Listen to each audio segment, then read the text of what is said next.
ఉద్ధరిస్తామంటేనే ఊర్లు కొంటామంటారా? ఇక 9 రూపాయలకే చీర అంటే ఊకుంటారు. తెల్లారక ముందే దుకాణం ముంగట వచ్చి లైన్లు కట్టిర్రు ఇట్లా.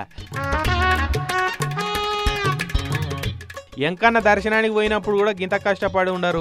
9 రూపాయల చీరను ఎట్లయినా సంపాదించాలని చీర కొంగు నడుముకు చుట్టి సమరోత్సాహంతో ఎదుటోళ్లను చీల్చుకుంటా శివంగులై ముంగటికి ఉరుక్కొచ్చిర్రు ఇట్లా అమ్మలక్కలంతా.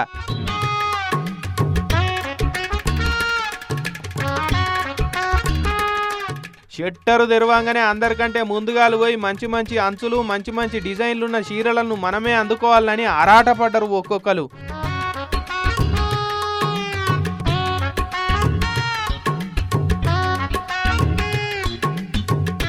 ఇక వికారాబాద్లో కొత్తగా బట్టల షాప్ పెడితే దాన్ని చాలు చేసేందుకు స్పీకర్ గడ్డం ప్రసాద్ సారు పోయిండు.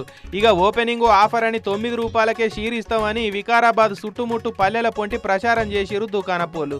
అలా ప్రచారం బాగానే ఫలించింది. నారీమణులంతా ముంగటోళ్లను చీల్చి చెండాడుకుంటా చీరలు అందుకోవాలన్న సమరోత్సాహంతో ముందుకు కదిలిరు కట్టలు తెంచుకొని.